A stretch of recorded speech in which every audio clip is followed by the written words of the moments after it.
Welcome to the Foul Pole to Foul Pole podcast, brought to you by Black Diamond Softball and Fitness, presented by the Till Valhalla Project, where heroes live forever.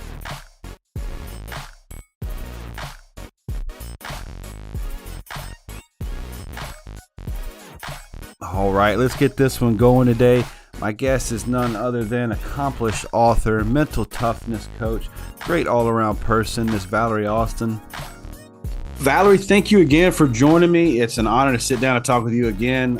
Coming off the success of Confident, Calm, and Clutch, you have put out it's like a manual for coaches to kind of teach. It's the Coaching Companion.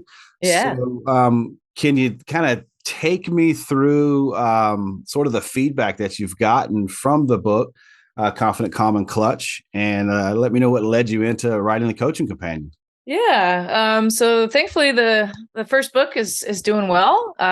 Many people have reached back, parents, coaches, et cetera, said, hey, this is great. It's really helping my kid. It's really helping me be more effective as a parent or a coach. But I was getting a couple of requests for folks of like, hey, I'd like to use this book with my team. How do I do that? And I had probably within 4 months of the first book, Confident, Calm, and Clutch, being released, I had 3 to 4 coaches reach out to me specifically about that. And so I was like, all right, well, if that's what coaches need, I'm going to write it. So I created the Coach's Companion, which is it's chock full of many things. One, just a basic approach for most coaches are obviously not experts in mental skills training. So they haven't, got years and years of training. So it's really tailored for somebody who they understand the value of mental toughness. They understand the importance of building confident, calm, and clutch players, but they don't know how to go about it because it's not their area of expertise. And so there's the first probably 4 chapters are really focused on how, as a coach, how do you just invite conversation? How do you bring it into the dialogue? Even if you're not an expert, how can you still help them build tools and skills through dialogue? And so that's the first section. And then the next section is a literal book study, a guided book for Confident, Calm, and Clutch. As a coach, you've bought this book for your team. You want everybody to read it. And like, here's a chapter section to read as a group. And then here's the discussion points we want you to have. So it's very structured here's the conversations you can have after getting your team to read this. And then there's some additional coaching tidbits in there on how to build effective culture, because mental toughness doesn't operate in a vacuum. Right. The team and the coach play a big role in the mental toughness of the athletes. And if they are creating an effective culture that enables and promotes mental toughness, you're going to see more mental toughness. Whereas if you're a toxic coach, if you're demeaning, if you're results oriented and don't care about the kids and everything's all about winning, right? There's tends to be some behaviors there as a coach that prevent mental toughness, or you're forcing it because you're so toxic they have to create it to survive. Not an effective way to coach or for the development of young people. So there's some additional tidbits in there, but yeah, it's essentially how it created is coaches were reaching out saying, how do I use your book with my team? So, let me tell you. That leads me, actually, you said it a couple of times, was the word culture. I know the circles that I'm in, we talk a lot about culture here with the Firecrackers, who I coach in that organization. We talk about a culture, and we talk about the mental side of creating a good culture. And what does that mean? Because you look at it on the outside, it's like they must have a good culture because they're winning or this or that. But that culture starts from within, and those coaches now have sort of a roadmap that could lead into having a good culture for those families to be a part of, because essentially that's what it is. It's the families that have to buy into the team or buy into the organization to be there.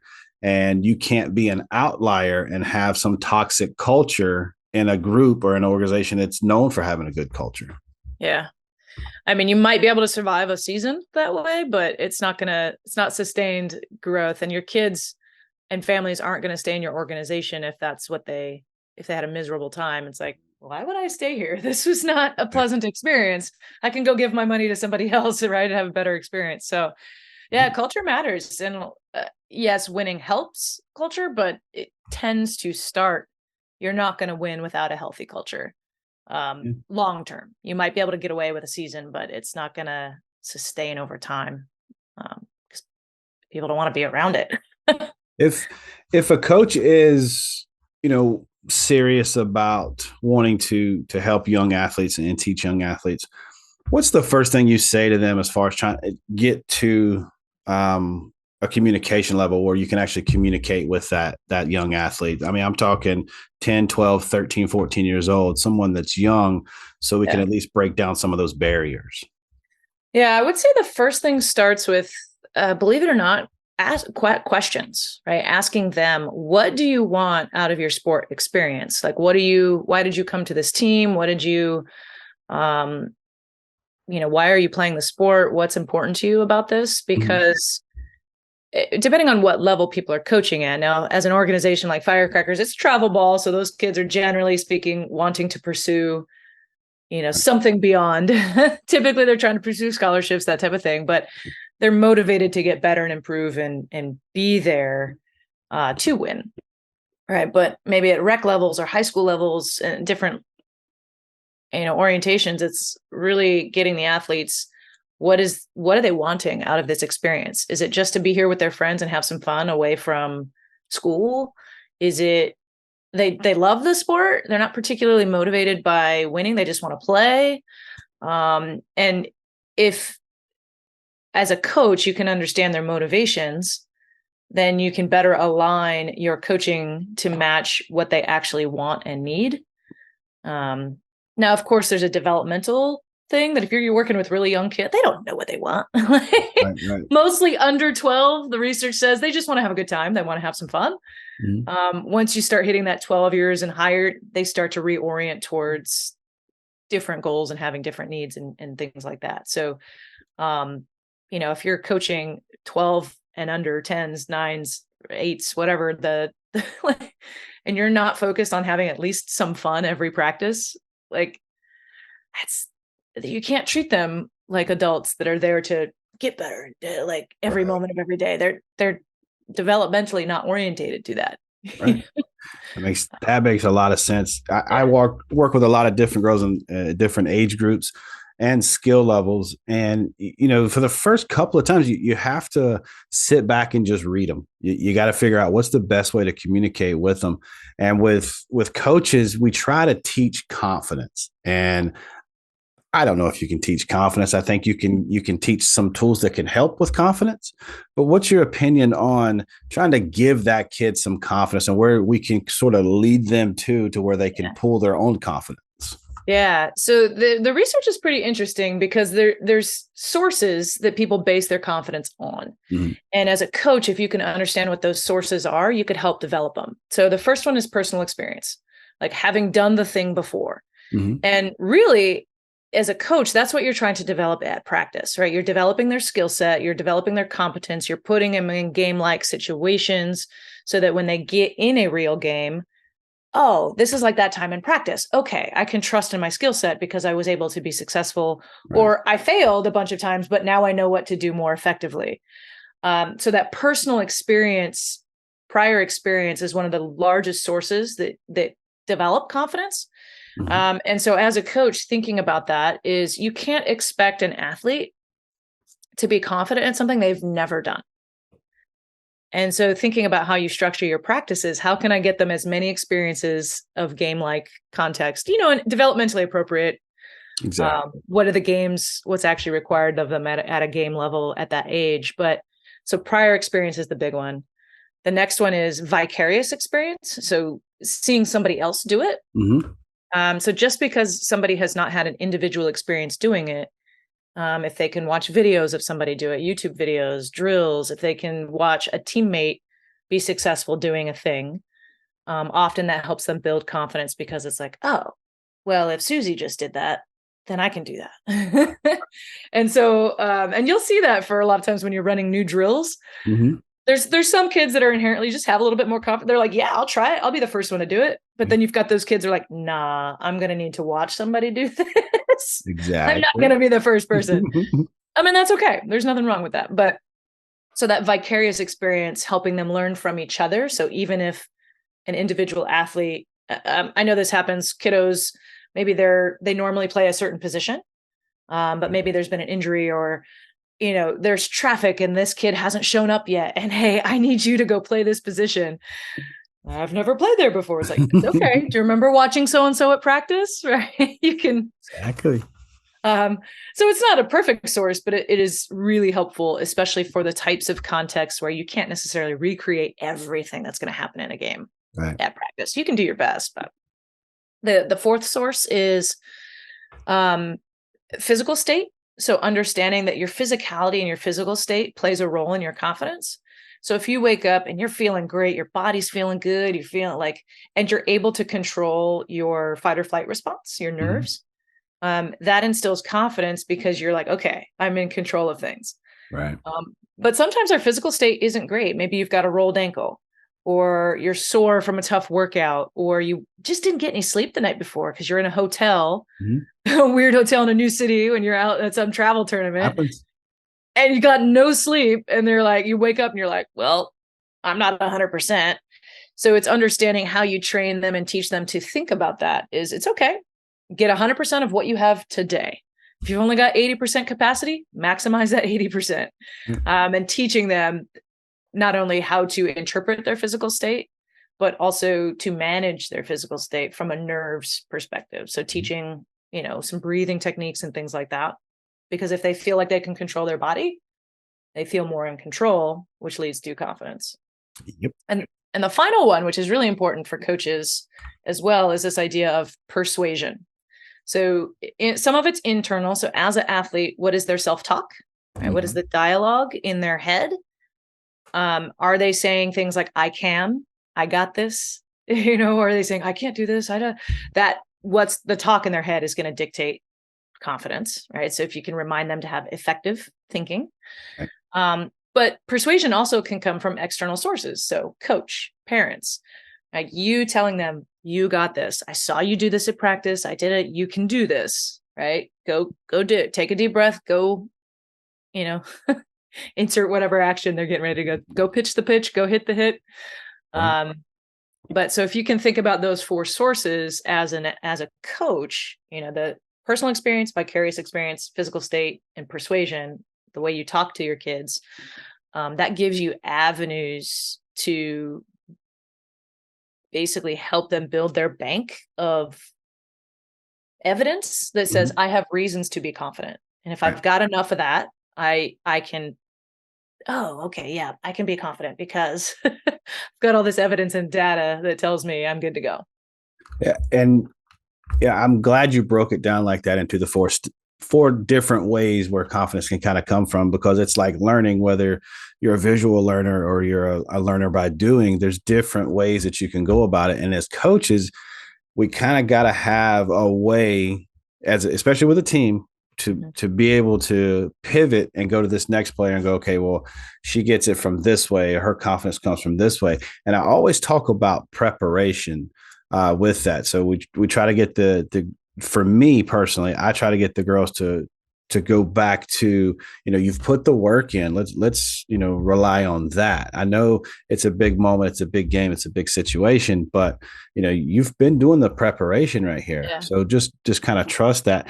Is it hard to get young athletes to buy into themselves and get them to gain or to build that trust in themselves that they actually can do it? And is that something that's taught, or can we help our athletes sort of learn that over time? Yeah, I think some of it, especially for our young athletes, they haven't developed that ability yet. And so as the adults around them, modeling that, teaching that, enforcing that with your own language, is, hey, you're ready. You put this many reps in practice. I've seen you do it this many times. You're good. Just trust it. Go play. And I think some of it comes back to also what happens after the play is, how do you treat that as a coach? Because if you get punitive in the sense of punishment, like, oh, you messed up, go run, like they're going to be so afraid of trying and putting themselves out there that they're less likely to be confident, because now they're also not just scared of the moment, they're scared of the after effect. Right. And so really, really thinking about that as a coach is, how do I treat them after they've tried? And of course, in softball, baseball, there's going to be a lot of failure. It's Right. it's inherent in the game, right? Yeah. So shoot, you get four hits out of 10 and you're an amazing hitter. You're still going to fail 6 to 7 times. So really thinking about, again, coming back to culture, what is the effect that you're creating when people try and fail? And are you reinforcing this? Like, great job trying. That was great effort. We got to tweak 1 or 2 things, but that's great. Like, I loved your focus in this moment. I loved how you got after it. You didn't give up when you got 2 strikes, or hey, pitcher, you battled. They felled off a ton of pitches and you had to keep throwing. Right? There's confidence in that, just how we talk. I mean, you can't expect an athlete to ever experience confidence if they don't succeed or get that exactly right.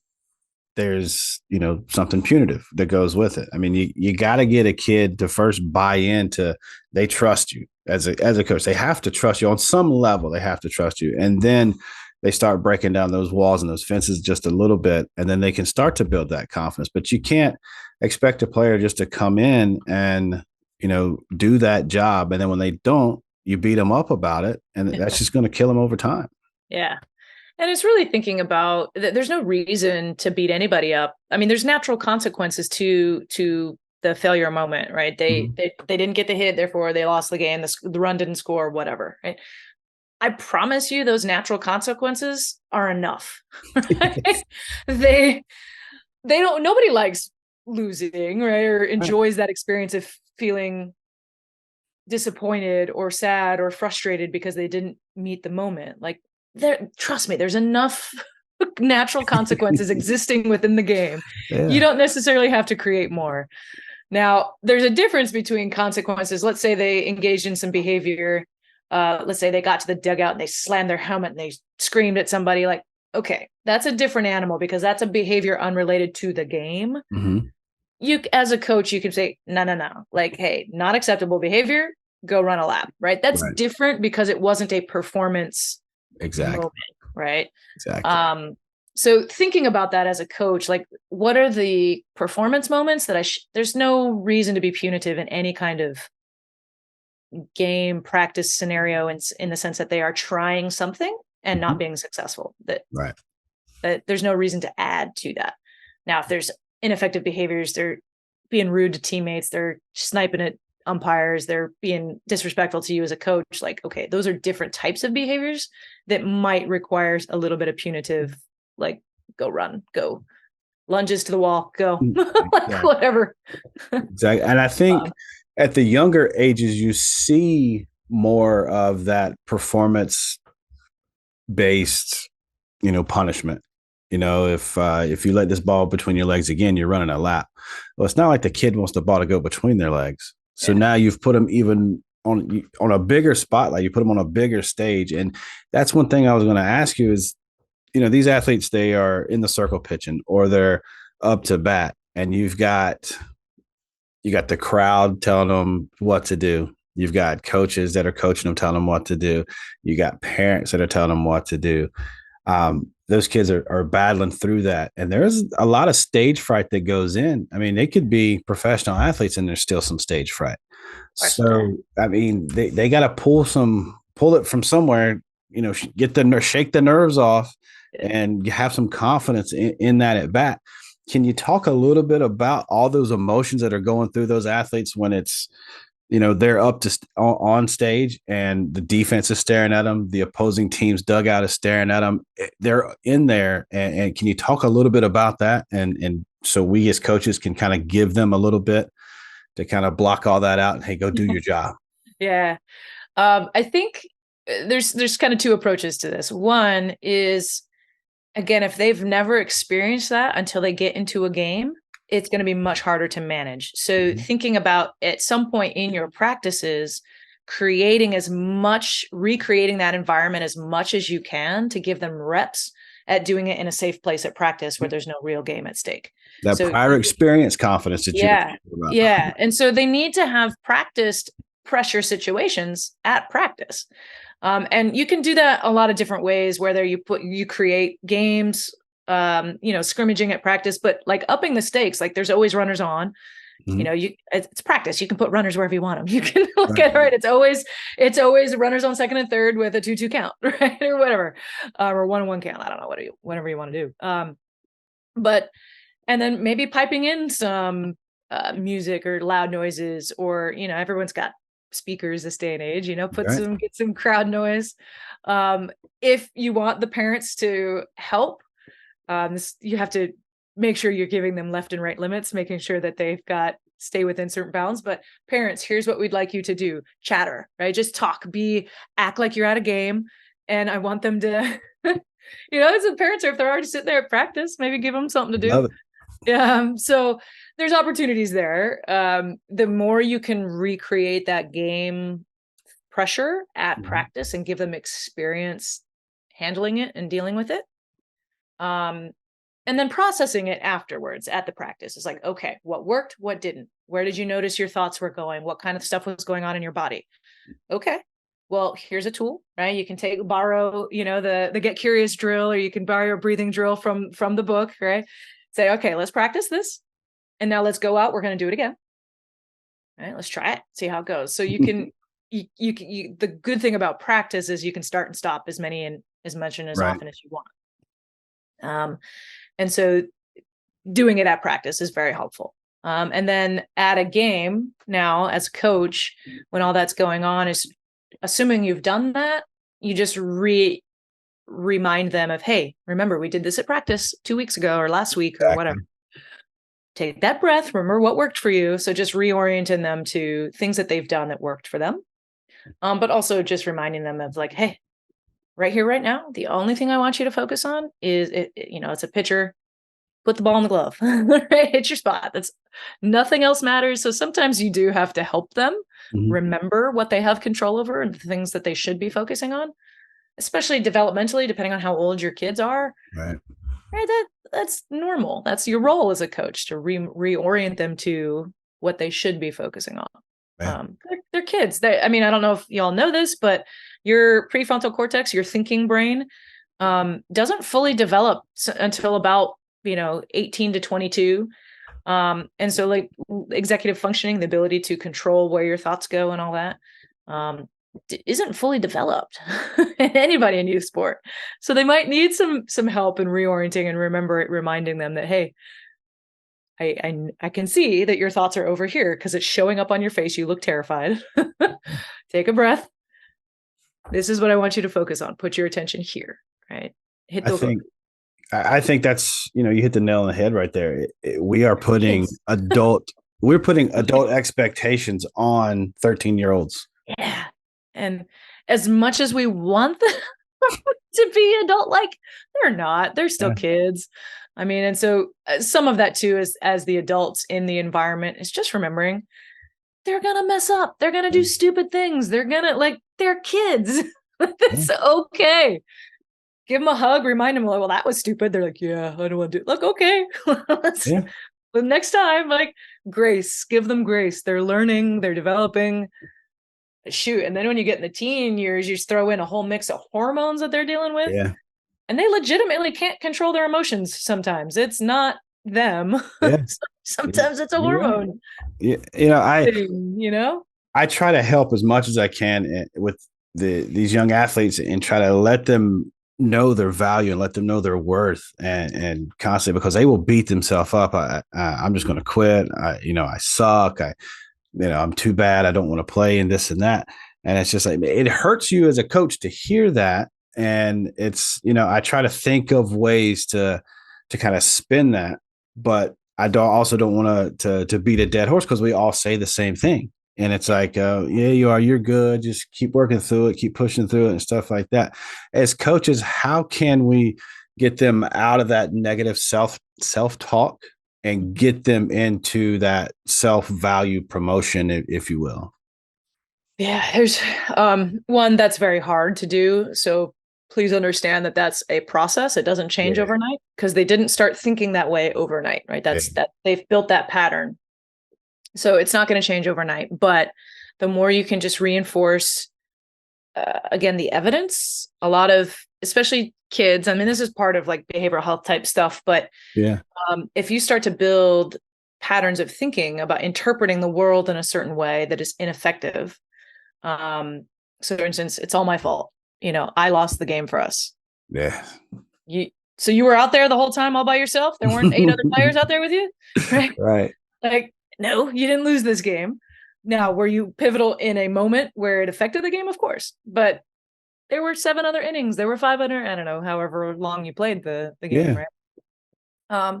So the more that you can, as a coach, reinforce the evidence, because typically the flawed thinking comes from opinions and impressions and emotions, and it's not fact-based. That's such a good point. Yeah. And again, we all think that way, and we're not exempt from this as the adults either.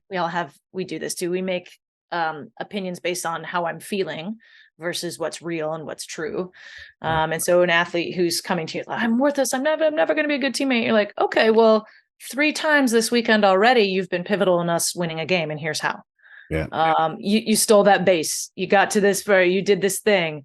Like, we wouldn't have won that game if you weren't there. Right. So, unfortunately, they have short-term memory loss for success, and long-term memory for the bad failure stuff. moments. Yeah. And it's hardwired. That's actually we all have it. It's called the negativity bias, right? So it exists.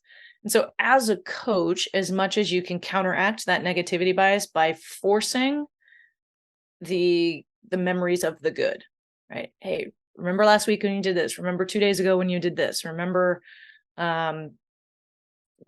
whatever's relevant to the doubts and fears that they're having. But you can even make it a rule on your team. You're not allowed to verbalize any thoughts that say I can't, or I suck, or I'm not able.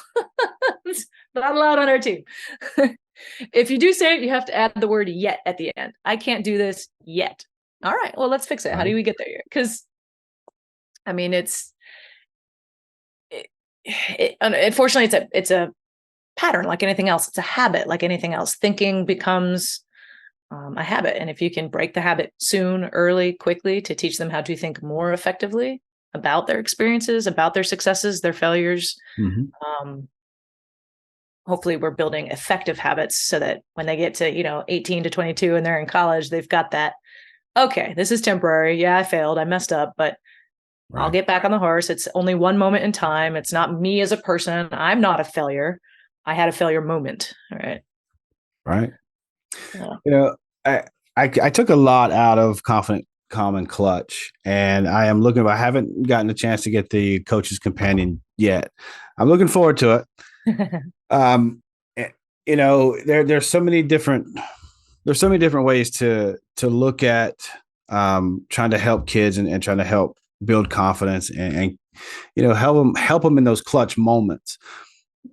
Did you expect to get such a good reaction or good feedback from the book, as far as so many people wanted to learn and they wanted to help out, and they were almost waiting for something like this to come to them so they could, help as much as they could? It was certainly the hope. I don't know that you can ever expect anything like that as a, content creator. You don't always know what's going to catch on or what's right. Oh, I know it. Yeah. Yeah.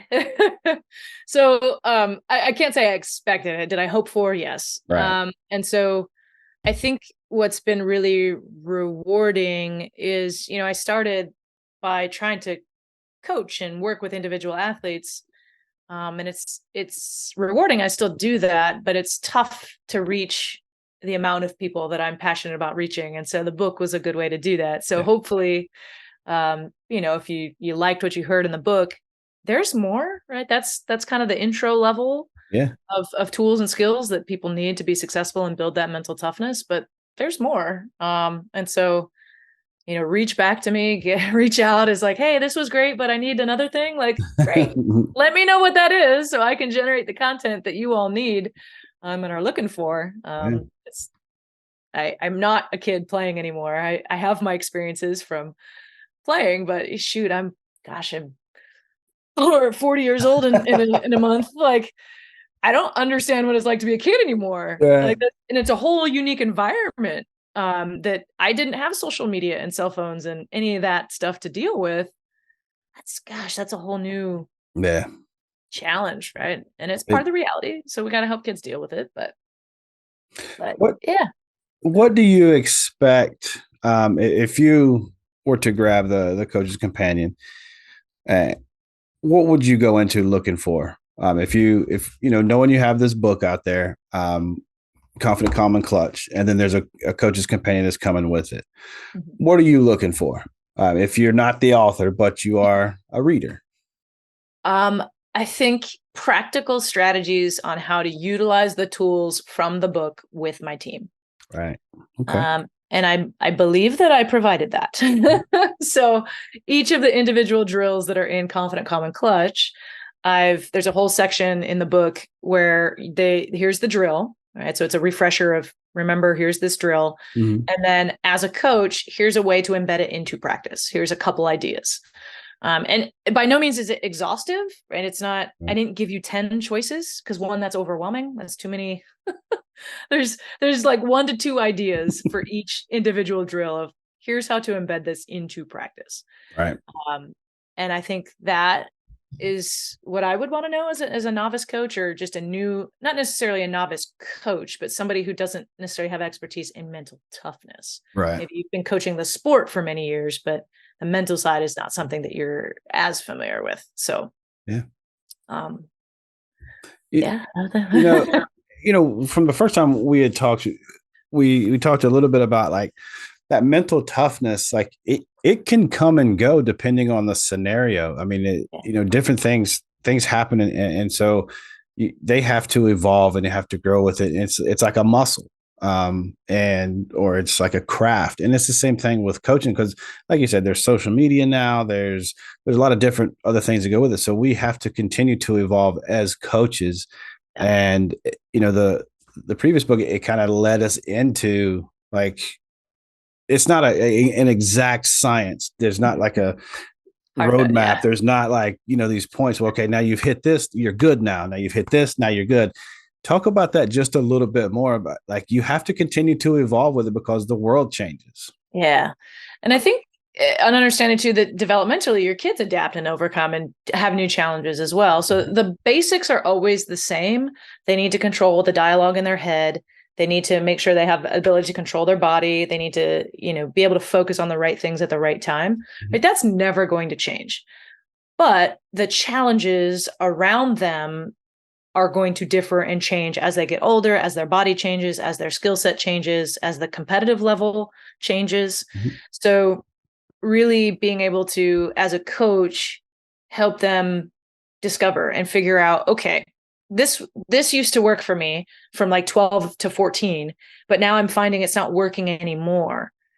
So, okay, well, what else can we try? Have you thought about this? Have you thought about this? And so there is quite a bit of, it's probably not fun for coaches to know or people to know, but there's a little bit of experimentation that you have to engage in as an individual, and just be like, okay, the foundation of this is good, but the how I'm doing it is no longer working. So I need to tweak. How do I get my focus back where I need it to be? All right. Well, I used to, you know, as an at bat, I can even think about myself as an athlete. My pre at bat, like stepping into the box, was very different when I was 12 versus my senior year in college. I needed different things. I had different. The pressure was different. What I needed and my own knowledge of myself was very different at 22 than it was at 12, right? So it will develop and morph over time, but I think the best thing you can do as a coach is help them be curious and help them, for lack of a better term, problem solve. It's like, okay, well, that's not working. How can you tweak it? Let's do at least one thing different and see how that works. If it worked, great. Keep doing that until it stops working, and then we'll find a new thing. So again, just like working out in the gym, if you just do the same exercise all the time at the same rep, same weight, at some point, it's not going to work anymore. You're not challenging your body. You're not changing the stimulus. Right. So, okay, well, now I need to throw more weight on. Okay, great. Now, And so thinking about that as a coach, and I know you've been in the military before. I learned this from the military, this idea of crawl, walk, run, Mhm. that you teach them how to crawl first. So what's the mental equivalent to crawling is, okay, can my kid pay attention to the right thing at the right time? How do I help them do that at the developmental level they're at? Right. Once they've mastered crawling, whatever that looks like, then you move them up to, okay, now I can walk. Let's add more difficulty, right? Once they've demonstrated that they can walk, then they get to run. Again, add more challenge, add more difficulty, their skill set gets more diverse. So if you can keep that mentality as a coach, that applies to their physical skills too. And then, from the mental side, okay, if I've taught them the basic way to be confident, but now the scenario around them is different. They need to learn how to walk now. What does that look like? That's yeah. That's funny that you mentioned the military, because when we're talking that we got to crawl and we have to walk, then we have to run. It's like at the beginning of a season, middle part of a season, and then by the end of the season, we should be sprinting, we should be running, we should be doing that. So as a coach, sort of trying to develop our team and build a culture, we can't have that expectation of everybody's going to be at the same place at the same time with their mental toughness. Yeah. So can you talk, bringing everybody together, trying to get everybody to crawl at the same time, get everybody to walk at the same time, get everybody to run at the same time, because you have a lot of different personalities, a lot of different backgrounds. You might have one that's, really good at it because she's just that type of person. And you got one that no matter what happens, the world is ending. Yeah.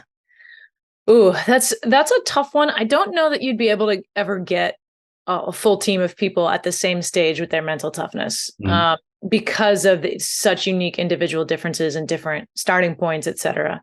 Which, similar physically as well, that you would never have a full team where everybody's got the exact same physical ability at the same time. Right. At least in youth, maybe up at like professional levels, that makes more appropriate because they've developed to a certain minimum standard to get to that point. Exactly.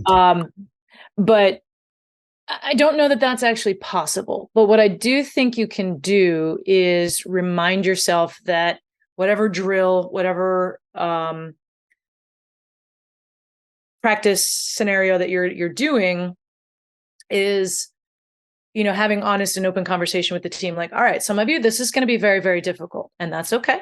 You're going to work through it. And if you see, it's being tough for you, continue to watch the people around you who are being successful, try to pick something up from them. Mm-hmm. Some of you, this will just be mildly difficult. The rest of you, some of you, this is going to be really easy for you. That's okay. Here's why we're doing it. So as much as you can, explain your logic as a coach of why you're choosing a drill. And even telling them, sometimes you do a drill and it has nothing to do with the physical skill associated with the drill. Sometimes it's purposely, hopefully, if you're trying to build mental toughness, you are intentionally stressing them out, doing something that is beyond their capability for the purpose of seeing how they handle that stress, that like overwhelmed feeling. Because at some point in a game, they're going to feel that. Exactly. And so if you can be honest with, hey, yes, do the drill to the best of your ability, but the actual intent is, I want to see how you deal with frustration. I want to see how you deal with the fact that this is not going your way. The umpire keeps making bad calls or calls that you would not consider to be balls and strikes or something like that, right? You're going to have to deal with that in real life in a game. So we're going to intentionally do this drill to just frustrate the crap out of you. And I'm telling you that up front.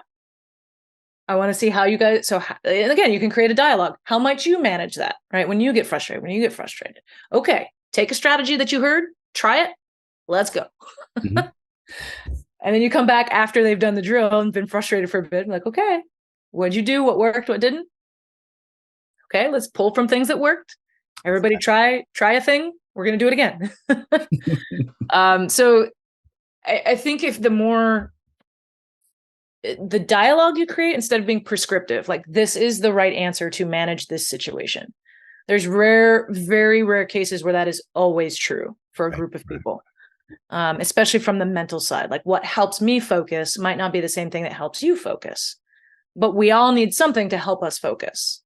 Mm-hmm. So developing what that thing is and allowing dialogue and collaboration especially as a coach that you might not know. I mean, you know what works for you, and you know what maybe worked for you when you were playing, but different generation, different group, different.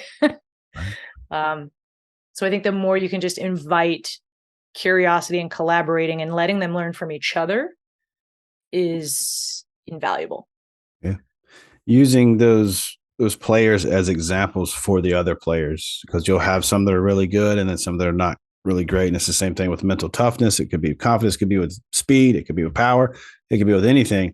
So you can always use some of them as an example for something and then flip that and use the opposite as an example to kind of help out, because we're all at different points. Like you had mentioned, we're all different with our speed, with our skill set, with our development. And it's the same thing mentally as it is physically. So for coaches that are listening to this, don't worry that they're not all on the same level. Don't worry that you can't get through to one by doing it this way. You've got to change it up and try to create another dialogue, try to create something else that can help this athlete, because it's different, and you want it to be different because it's going to help them learn over time, different skill sets. You don't want to just, straight down the line, this is how it's done, this is the way it is, because if it was like that, if they couldn't figure that out, it's going to make them feel even worse, because I don't fit into this. I'm not in this mold anymore.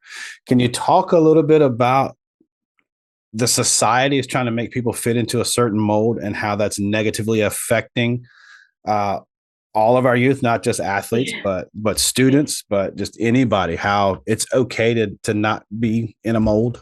Yeah. I wouldn't presume to be an expert on that. I can just share my own observations. Right. Is that this idea of there's only one way to be successful is just a bold-faced lie.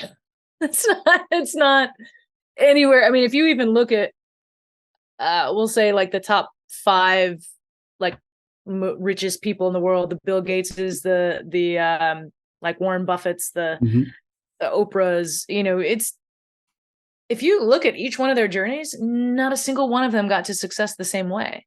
They all had to kind of create a path that worked for them, or their circumstances were so different from the other people, they couldn't follow that same path. Right. And so I think it's really important that we broaden the scope of what it means to be successful. Successful isn't just earning a college scholarship at a D1 university, right? That is not the only way to be successful as a softball player. Right.